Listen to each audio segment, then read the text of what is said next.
Hello everyone, welcome to Eklavya Snatak and I am Sachin. आज की इस वीडियो में मैं आप सभी को बीए प्रोग्राम सेमेस्टर 2 से जो आपका सब्जेक्ट है हिस्ट्री ऑफ इंडिया 300 टू 1200, इसमें जो आपकी यूनिट 3 से फर्स्ट चैप्टर है प्रारंभिक मध्यकाल की ओर, गुप्तोत्तर अर्थव्यवस्था, राजव्यवस्था तथा समाज में परिवर्तन, ये हम करने वाले हैं। तो चलिए वीडियो को शुरू करते हैं। और आप सभी से रिक्वेस्ट है, आप मुझे इंस्टाग्राम पे जरूर फॉलो करें। मेरा यूजर नेम आप सभी के सामने लिखा हुआ है। अगर आपको कुछ पूछना है तो आप मुझे मैसेज कर सकते हैं। और अगर आपको पीडीएफ नोट्स डाउनलोड करने हैं तो आप हमारे टेलीग्राम चैनल एकलव्य स्नातक 1 को सर्च मार के हमारे टेलीग्राम ग्रुप को ज्वाइन कर सकते हैं। सबसे पहले सिलेबस की बात करें तो यूनिट 1 2 कंप्लीट है। यूनिट 3 से जो आज हमारा फर्स्ट चैप्टर है ये हम करने जा रहे हैं। तो चलिए वीडियो को आगे बढ़ाएं। हमारा जो भारत का इतिहास है वो बहुत ही बड़ा और बहुत ही गौरवशाली इतिहास रहा है। और हम अगर भारत के इतिहास को 3 भागों में बांटे तो सबसे पहले प्राचीन भारत का इतिहास आता है, फिर मध्यकालीन और फिर आधुनिक भारत का इतिहास। तो ये 3 कैटेगरी में हम अपने हिस्ट्री को डिवाइड करते हैं। और भारत के इतिहास के अंदर जो हमारा मध्यकाल है, जो मिडाइवल टाइम पीरियड है, वो होता है दिल्ली सल्तनत में, जब हमारे मुसलमान शासक इधर हमारे भारत में जब मुसलमान शासक आए, ठीक है, तो उनके आने से कुछ समय पहले ही हमारे यहाँ पे मिडिवल टाइम पीरियड शुरू हो चुका था। और एक यहाँ पे स्कॉलर हैं जिनका नाम है विंसेंट स्मिथ, उन्होंने ये बोला है कि मध्यकाल शुरू हुआ था जिस टाइम पे जो राजा हर्षवर्धन थे उनकी डेथ हुई थी, तो उसके बाद ये शुरू हुआ है मध्यकाल। और यहाँ पे आप ये कह सकते हो कि इसे हम कह सकते हैं आरंभिक मध्यकालीन भारत का प्रथम चरण, जब उनकी डेथ हुई थी। और उन्होंने मध्यकालीन हिंदू भारत को ये भी बोला है कि भाई राजपूत काल का भी नाम दिया है, या फिर उन्होंने मध्यकालीन हिंदू भारत भी कहा है, क्योंकि उस टाइम पे राजपूत राजा ज्यादा होते थे इंडिया में। और इन्होंने ये बताया कि पिछले 50 वर्षों के दौरान इतिहासकारों ने प्राचीन काल से मध्यकाल तक बहुत जो एक ट्रांसफॉर्मेशन पीरियड हो रहा था उसके बारे में अलग अलग अपने विचार दिए हैं, ठीक है। और अगर मैं आपको बताऊं, टोटल हम ये देखेंगे इस पूरे यूनिट को 2 पार्ट्स में बांट के डिवाइड किया गया है कि एक तो गुप्त काल के बाद में राजनीति में क्या बदलाव आया, अर्थव्यवस्था में क्या बदलाव आया, समाज में क्या बदलाव आया, और दूसरा जो चैप्टर आएगा उसमें मैं आपको वर्धन, पल्लव और चालुक्य के बारे में पढ़ाने वाला हूं। सबसे पहले गुप्तोत्तर राज व्यवस्था कैसी थी ये हम देख लेते हैं। गुप्तोत्तर मींस गुप्त काल के बाद का काल। आरंभिक मध्यकाल के अंदर जो राज व्यवस्था थी, ठीक है, वो क्या है कि हमारे शुरुआती जो राज व्यवस्थाएं होती थी उनसे थोड़ी सी अलग थी। क्योंकि प्राचीन राज व्यवस्था के विपरीत आप यहाँ पे अगर देखोगे, मध्यकालीन जो राज व्यवस्था थी, जो पॉलिटी थी, वो विकेंद्रीकृत थी। मींस यहाँ पे शक्ति का बंटवारा था। जबकि मौर्य साम्राज्य जो प्राचीन भारत का एक साम्राज्य है वो बहुत केंद्रीकृत था। देखो अब ये विकेंद्रीकृत और केंद्रीकृत में डिफरेंस क्या होता है ये समझ लो। केंद्रीकृत मींस सारी शक्तियां एक व्यक्ति के पास होंगी, विकेंद्रीकृत का मतलब है वो शक्तियों का बंटवारा होगा, ठीक है। जबकि आप अगर देखोगे मध्यकालीन राज व्यवस्था जो है उसके अंदर कहीं ना कहीं सामंतवाद भी था। अब मैं आगे आपको बताऊंगा कि सामंतवाद वगैरह क्या होता है। प्राचीन भारत के जो राजा होते थे वो क्या करते थे कि भाई मतलब उपाधि वगैरह भी धारण करते थे, ठीक है, बहुत सिंपल सी होती थी। लेकिन जैसे जैसे ये आरंभिक मध्यकाल आया तो राजा महाराजा शानदार और भड़कीली उपाधियां धारण करने लगे, ठीक है। पहले जो उपाधियां होती थी राजा महाराजा, राजाधिराज, ये आगे चल के जब मध्यकाल हमारा शुरू होता है तो ये उपाधियां और भयंकर होती चली गई। फिर इसके बाद है छोटे शासक जो होते थे वो महाराजा, महाराजाधिराज, ये उपाधि ग्रहण करते थे, अपने नाम से पहले या नाम के बाद में लगाते थे। और ये चलन जो है ये गुप्त काल के शासकों के समय में ही होने लगा था। जब गुप्त काल चल रहा था तो उसी टाइम पर ये उपाधियां लगाते थे जो राजा महाराजा, और वो अपने नाम के आगे महाराजाधिराज, परम भट्टारक महाराजाधिराज, भट्टारक महाराजा, ये बड़े बड़े नाम लिखते थे। और इसके अलावा एक मैत्रक वंश से जो शासक था धरसेन, उसने तो भाई अपने नाम के आगे परमेश्वर भी लगा दिया था, ठीक है, और चक्रवर्ती भी लगाया था। ये उपाधियां वो लोग लगाते थे। हर्षवर्धन और उसके पिता और उसके पितामह ने परम भट्टारक महाराजाधिराज की उपाधि ग्रहण करी थी। ये उपाधियों का सिस्टम चलता था उस टाइम पे। और जो बदामी साम्राज्य था उसके चालुक्यों ने क्या करा, अपने आप को महाराजा परमेश्वर, राजाधिराज परमेश्वर तथा महाराजाधिराज परमेश्वर, परम भट्टारक जैसी उपाधियों से बताया कि भाई ये हमारी उपाधियां हम लगाते हैं। और जो 7वीं सदी में पल्लव जो साम्राज्य था उसके जो राजा नरसिंह थे उन्होंने तो 250 उपाधियां ग्रहण कर रखी थी। ये बहुत ही ज्यादा एक ट्रेंड था उस टाइम पे, ठीक है, पॉलिटिक्स के अंदर, कि आप अपने नाम के आगे कोई उपाधि वगैरह लगा रहे हो। और अगर मैं आपको बताऊं, यहाँ पे ये बताया जाता है कि बाकी का जो भूभाग होता है शासन उनके अधीनस्थ छोटे छोटे राजाओं द्वारा किया जाता था। मान लो एक ये बहुत बड़ा साम्राज्य है, इसमें जो छोटे छोटे क्षेत्रों पे जो मतलब है छोटे छोटे अधिकारी छोटे छोटे राजा होते थे जो कि बड़े राजा के अधीनस्थ मीन सबॉर्डिनेट उससे नीचे होते थे। और ये जो अधीनस्थ राजा होते थे ये भी कई प्रकार के होते थे, ठीक है। ये जो अधीनस्थ राजा हैं ये भी कई प्रकार के होते थे और इनमें बड़े क्षेत्रों के राजा भी होते थे, छोटे छोटे सरदार भी होते थे, कबीलों के भी नेता होते थे। कहने का मतलब है सिर्फ एक बड़ा राजा नहीं बल्कि छोटे छोटे राजा भी थे उस टाइम पे। और ये मैं आपको बताऊं बड़े से बड़े साम्राज्य में भी होता था सिस्टम और छोटे छोटे साम्राज्यों में भी होता था। और ये जो अधीनस्थ राजा होते थे, अब ये अधीनस्थ राजाओं को कभी कभी सामंत भी कहा जाता था। ये समझ लो एक ऐसा अधिकारी समझ लो इसे, ऐसा व्यक्ति जो बहुत ही भाई अच्छा खासा जिसकी हैसियत है, जो राजा से क्लोज कांटेक्ट रखता है, ठीक है। या शुरू शुरू में सामंत वर्ड का मतलब ये भी होता था पड़ोस का राजा, ठीक है। तो ये सामंत वर्ड का मीनिंग टाइम टू टाइम जो है ये बदलता रहता है। और अब इसका नया अर्थ ये हुआ सामंत का कि अधीनस्थ राजा मींस बड़े राजा के अंडर जो कोई राजा था उसको सामंत कहा जाने लगा। अब होता क्या है कि भाई सामंत लोग जो होते थे ये राजनीतिक रूप से स्थिरता लाने का काम करते थे और इसके अलावा अशांति वगैरह। और आप अगर देखोगे ये भी होता है कि यहाँ अशांति भी इनके साथ जुड़ी हुई है। शांति का मतलब शांत रहना, अशांति मीन्स लड़ाई झगड़े। क्योंकि कभी कभी क्या होता था ये सामंत लोग ना गड़बड़ी भी फैला देते थे, बहुत बारी ऐसा होता था। और वो मतलब क्या करते थे कि मान लो राजा किसी प्रॉब्लम में फंस गया है तो कभी कभी ये उस मौके का फायदा भी उठाने के लिए आगे रहते थे, ऐसा होता था। यहां तक कि अगर जरूरत पड़ी और मौका लगा तो ये राजा से सत्ता तक भी छीनने के लिए भाई मतलब पीछे नहीं हटते थे। तो धीरे धीरे ये होता क्या है सामंत पूरे भारत में धीरे धीरे फैलते गए, सामंतवाद की जो व्यवस्था है ये आने लगी। और अगर मैं आपको बताऊं कि भाई प्राचीन भारत में क्या होता था, जो स्थानीय प्रशासन होता है, एक तो होता है केंद्रीय प्रशासन बड़े लेवल पर डिसीजन मेकिंग का काम करना, एक होता है स्थानीय प्रशासन छोटे लेवल पर प्रशासन संभालना। सो प्राचीन भारत में स्थानीय प्रयास जो मतलब आपका जो प्रशासन होता है उसके पर्यवेक्षण के लिए मींस उसको संभालने के लिए राज्य द्वारा समितियां वगैरह बनाई जाती थी। लेकिन बाद में ये कार्य जो था स्थानीय लेवल पर प्रशासन चलाने वाला ये कुछ प्रतिनिधियों को या कुछ अधिकारियों को दे दिया गया था। अब मैं आपको अर्थव्यवस्था के बारे में बताने जा रहा हूं, तो चलिए वीडियो को और आगे बढ़ाते हुए अर्थव्यवस्था को समझते हैं।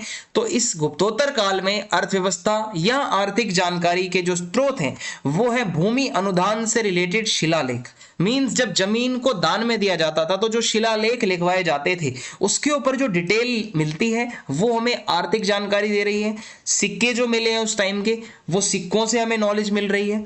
और इसके अलावा उपनिवेश संबंधी पुरातात्विक साक्ष्य मींस आप देखोगे यहाँ पे कुछ पुरातात्विक साक्ष्य जो हमें मिलते हैं खुदाई करने के बाद, ठीक है। या फिर कुछ साहित्यिक साक्ष्य कुछ लिखित में कुछ मिलता है, या यात्री भी आते थे कई तो वो भी कुछ लिख कर जाते थे। जैसे ह्वेनसांग है वो आया था, चीनी यात्री है, ठीक है, उसने भी बहुत कुछ लिखा है। सो ये कुछ जानकारी के स्रोत हैं हमारे पास।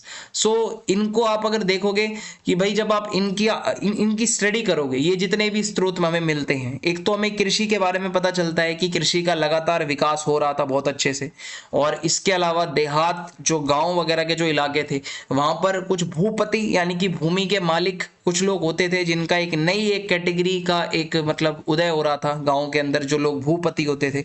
इसके अलावा जो किसान होते थे उनकी स्थिति में काफी बदलाव आ रहा था। और धीरे धीरे शहरों में शिल्प उत्पादन का काम बढ़ रहा था, मींस हैंडीक्राफ्ट्स या हाथ से कुछ बनाना, औजार वगैरह बनाना, व्यापार बढ़ रहा था, नगरीकरण तेज हो रहा था, मींस शहरीकरण बढ़ रहा था, ठीक है। और ह्वेनसांग जो कि एक चीनी यात्री है वो जब आया था, ठीक है, इसके भ्रमण के समय ईसा की 7वीं सदी तक मींस जो 7th सेंचुरी में जब ये आता है तो उस टाइम में कृषि बहुत ज्यादा विकास कर रही थी, ठीक है। लेकिन हर जगह पर विकास एक जैसा नहीं था, याद रखना। विकास कभी भी होता है तो वो असमान होता है, ठीक है, वो सारी जगहों पर इक्वल विकास नहीं होगा, कुछ पिछड़े इलाके भी होंगे, ठीक है। और यहाँ पे उदाहरण के लिए यहाँ पे ये मतलब बताया गया है कि निचली सिंधु के समानांतर मीन्स सिंधु नदी के आसपास का जो क्षेत्र है वहां पे लोग जो है पशुचारण करते थे, मीन्स जानवरों को पालते थे, ठीक है। और कई क्षेत्र ऐसे हैं जो जंगलों से भरे थे, लेकिन कुछ क्षेत्र ऐसे भी हैं जहां पर भूमि बहुत उजाड़ थी,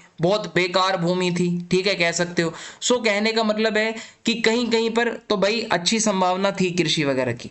सो ऐसे में आरंभिक जो हमारा मध्यकाल था, मीन्स जब मध्यकाल शुरू हो रहा था, सो उस टाइम पे भूमि अनुदान बहुत ज्यादा तेज हो रहा था। मीन्स राजा महाराजा जमीनों को दान करते थे, और फिर उससे क्या है कि जो लोग भी वो जमीन लेते थे उनको फिर वो वहां पे कृषि वगैरह करवाते थे, जिससे कृषि का विकास होते हुए यहाँ पे हमें दिखाई दे रहा है। और कृषकों की संख्या बढ़ती जा रही थी, ठीक है, और राज्य भी पूरा मोटिवेट करता था कि भाई आप कृषि करो। सो कृषि का विस्तार यहाँ पे बहुत ही बड़ी चीज है जो हमें मेनली देखने को मिलती है अर्थव्यवस्था के सेक्टर में। और इससे क्या है, नए नए राज्यों का भी उदय होता है। भाई जब आप कृषि अच्छी करोगे, रेवेन्यू मिलेगा, तो भाई फिर आप पैसा आएगा तो भाई वो राज्य भी समृद्ध होगा। ऐसे में जब पल्लवों का जब साम्राज्य आया तो उन्होंने सिंचाई की प्रणाली में थोड़ा सा काम किया। भाई जो सिंचाई है इसका मतलब होता है खेती में पानी वगैरह आपका टाइम टू टाइम जाए, पानी डालने की जो पूरी प्रक्रिया है वो सिंचाई कहलाती है। सो सिंचाई के लिए नहरें बनवाना, बांध बनवाना, कुएं बनवाना, ये सब काम अलग अलग राजाओं ने करे। जैसे पल्लव राजा पलार घाटी में कांचीपुरम के चारों ओर कई तरीके के पल्लव राजाओं ने कुंड बनवाए, ठीक है, कुंड टाइप जिसमें पानी भरते थे, वो पानी खेतों में यूज होता था।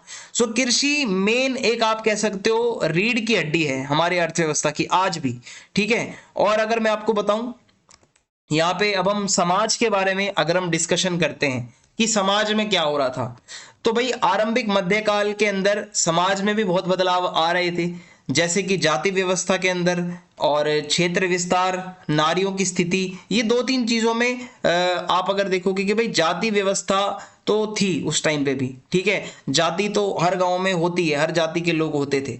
तो लेकिन ये है कि किसी जाति का सदस्य अपनी ही जाति के भीतर वैवाहिक संबंध स्थापित करता है। मीन्स कोई भी अगर आप देखोगे कि भाई मतलब दो जाति के लोग हैं, वो अपनी जाति में ही इंटरकास्ट सॉरी मतलब आप ये समझ लो कि अपनी ही जाति के अंदर ही अंदर अंतर विवाह यहाँ पे चलता था।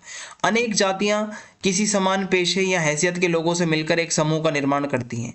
मीन्स अलग अलग जो जातियों के लोग होते थे वो एक सेम पेशे वाले होते थे, ठीक है, जब वो आपस में शादी करते हैं एक उनका पूरा ग्रुप बन जाता है, एक समाज पूरा बनता है उनका।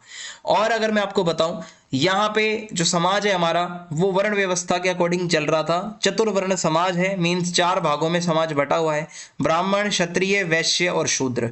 ये ब्राह्मण जो है इनका काम था पढ़ाई करना, पढ़ाना, दान दक्षिणा लेना, ठीक है, और क्षत्रियों का काम होता था युद्ध में जाना, लड़ाई करना, लोगों की रक्षा करना। वैश्यों का काम था कृषि करना, व्यापार करना। वहीं जो शूद्र होते थे उनका काम था कि भाई इन सभी की सेवा करना। सो ये चार तरीके से हमारा समाज बटा हुआ था। सो ये पहले भी हमने देखा है कि भाई इस काल की कृषि व्यवस्था में किसानों से अलग जमींदारों के अलग अलग वर्ग थे। मींस जमींदार भी अलग अलग टाइप के होते थे। जैसे आप अगर देखोगे एक तो ये भी है कि भाई जो जिन लोगों को भूमि दान होता था, जिन लोगों को भूमि मिलती थी, उन लोगों के लिए कुछ वर्ड यूज किए गए हैं, जैसे भोगी, भोक्ता, भोगपति, महाभोगी, बृहद भोगी। मीन्स भोगी मीन्स जिसको वो चीज मिल रही है, ठीक है, किसी को जमीन दान दी है तो वो जमीन का भोगी है, ठीक है। और जमींदारों के लिए जो वर्ड यूज होते थे वो थे राणा का, राजा, सामंत, महासामंत, मंडलेश्वर, ये नाम यूज होते थे, ठीक है, जमींदारों के लिए। और इसी तरीके से राजा के पास भी कई ऊंची ऊंची उपाधियां होती थी, ठीक है। और अगर आप देखोगे किसान वर्ग जो है वो भी, उनको भी अलग अलग नाम से जाना जाता था। किसानों को भी जैसे कृषक कहा जाता था, कृषि वाला, किनासा, क्षेत्रजीवी, हालिका, अर्धसिरी, अर्धिका, कुटुंबी, भूर्निकारशक, अलग अलग नाम यूज होते हैं यहाँ पे किसानों के लिए भी इस टाइम पे। और भारत का एक बहुत बड़ा भाग जंगलों से भरा पड़ा था उस टाइम पे, जंगल बहुत होते थे भाई इंडिया में, जिसमें पशुचारण भी होता था। इसके अलावा पुराने तरीकों से कृषि, जैसे कर्तन दहन कृषि होती है, उसको करने वाले भी कई लोग होते थे। आखेटक, शिकारी, संग्रहक लोग होते थे, ठीक है, कुछ कबीलों में लोग रहते थे। और ह्वेनसांग ये बताता है, जो यात्री था चाइना का, वो कहता है दक्षिणी आंध्र प्रदेश जो है हमारा वो लुटेरों से बहुत ज्यादा पीड़ित था, वहां पे लूटपाट बहुत चलती थी, वो जंगली क्षेत्र था और मूल निवासी बहुत थे वहां पे। मींस जो कुछ ट्राइबल एरियाज होते हैं जहां मूल निवासी लोग रहते हैं, ठीक है, और वो स्थिर जीवन नहीं बिताते थे। मींस वो कहीं एक जगह टिककर खेती वेती नहीं करते थे। ये जो मूल निवासी लोग हैं ये अक्सर लूटपाट करते हुए पाए जाते थे, ठीक है। और यहाँ पे अगर मैं आपको बताऊं कि भाई जातीय समाज भी राजनीतिक, आर्थिक और सांस्कृतिक विचारात्मक परिवर्तनों के अनुकूल अपने को बदल रहा था। मींस जो समाज है उसमें बहुत ज्यादा बदलाव आ रहा था। जैसे कि एक उदाहरण है, कायस्थ कहे जाने वाले पेशेवरों का एक जाति का स्वरूप ग्रहण करना। अब एक यहाँ पे एक कास्ट का जिक्र हो रहा है जिसको कहा जा रहा है कायस्थ। अब ये क्या है कि भाई कुछ अधिकारी लोग होते थे, अधिकारियों के रूप में कुछ लोगों का उदय हुआ जिनको कायस्थ कहा जाता था। गुप्त काल के यहाँ पे ये आते हैं, ठीक है। और हमें ये पता चलता है कि यह वर्ग अनेक समुदायों से मिलकर बना था, जिसमें कबीलों के भी कुछ लोग थे। ये सभी ने मिलकर एक समुदाय बनाया जिसको कायस्थ कहा गया, ठीक है। और गुप्त काल और गुप्तोत्तर मीन्स गुप्त के बाद का काल, उसमें भी हमें बहुत सारे शिलालेख मीन्स पत्थरों पर जो लिखे हुए जो इंफॉर्मेशन मिलती है वो हमें ब्राह्मणों के नाम में अलग अलग यहाँ पे आप अगर देखोगे जैसे वसु, घोष, दत्त, ये सब लोग सरनेम वगैरह लगाते थे, ठीक है, जो बंगाल के अंदर जो ब्राह्मण होते थे, ठीक है। अब ये लोग जो है ना, उस टाइम पे तो ये लोग ब्राह्मण कहलाते थे जब ये वसु, घोष, दत्त ये सब लगाते थे अपने नाम के आगे। लेकिन आज की डेट में उन्हीं बंगाली ब्राह्मणों को हम बंगाली ब्राह्मण नहीं बल्कि हम बंगाली कायस्थ नाम से बुलाते हैं, ठीक है। हम उसको कायस्थ की कैटेगरी में रखते हैं। ये जो वसु, घोष, दत्त, ये जो 2-3 सरनेम उस टाइम पे ब्राह्मण कैटेगरी में आते थे। सो आप यहाँ देखोगे गुप्त काल के अंदर, ठीक है, धर्मशास्त्र के लेखक कात्यायन, ठीक है, अछूतों के अर्थ में अस्पृश्य शब्द का प्रयोग करने वाले पहले व्यक्ति थे। मीन्स जो एक राइटर है जिनका नाम है कात्यायन, ठीक है, जो धर्मशास्त्र लिखते थे, मीन्स जो धर्म के बारे में नियम कानून लिखते थे, तो उन्होंने अछूतों के लिए एक वर्ड यूज किया है अस्पृश्य, अनटचेबल्स जिसको हम कहते हैं, ठीक है। अस्पृश्य वर्ड सबसे पहले यूज किया था कात्यायन ने। I am sorry. सो पहली सहस्त्राब्दी ईसा पूर्व के अंत तक यहाँ पे जो टाइम दिया गया है, इसमें शिकारी, मछुआरे, कसाई, जल्लाद, सफाई कर्मी, इन लोगों को अछूतों की कैटेगरी में रखा जाता था। जो लोग शिकार करते हों, जो लोग मछुआरे हों, जो लोग कसाई हों, जो लोग जल्लाद हैं या जो लोग सफाई वगैरह करते हैं, साफ सफाई, उन लोगों को अनटचेबल माना जाता था। छूना भी उनको पाप माना जाता था। इसके अलावा कालिदास जी, वराह मिहिर जी, फाहियान और बाण भट्ट, ये लोग जो है आप बहुत ही इनको अगर पढ़ोगे, इन्होंने अपनी किताबों में बताया है कि उस टाइम पे कितना ज्यादा उनके साथ छुआछूत होती थी। इसके अलावा चांडाल एक और कैटेगरी है जो कि अनटचेबल में आते थे, ठीक है। इनको सबसे नीचे रखा जाता था समाज में, चांडालों को। उनको ये बोला जाता था कि आप शहरों के बाहर रहोगे, शहर के अंदर मत दिखना, ठीक है। और आप जब बस्तियों में जाओगे ना तो भाई अपना एक कोना पकड़ के चलना और कुछ बजाते हुए आना ताकि हमें पता चल जाए तुम आ रहे हो, तुम्हें देखे ना। सो इनके साथ तो बहुत ज्यादा बुरा होता था। सो ये चांडाल्स की हालत थी। अब ऐसा माना जाता है कि दास प्रथा जो है वो भी चली आ रही थी, ठीक है। लोगों को दास बनाया जाता था, काम करवाया जाता था फ्री में, घर का भी बाहर का भी। और सती प्रथा भी थी इस टाइम पर। मीन्स किसी का पति मर गया है तो उसकी चिता के साथ उसकी पत्नी को भी मतलब दाह संस्कार करवा दिया जाता था। और लेकिन जैसे जैसे मध्यकाल शुरू हो रहा था तो महिलाओं की ये जो स्थिति है इसमें धीरे धीरे सुधार आने लगा था। सो इस तरीके से हमारा ये पूरा जो एक चैप्टर था खत्म होता है। अगर आपको वीडियो अच्छी लगी है तो आप चैनल को सब्सक्राइब करें, वीडियो को लाइक करें और वीडियो को शेयर करें। जय हिंद।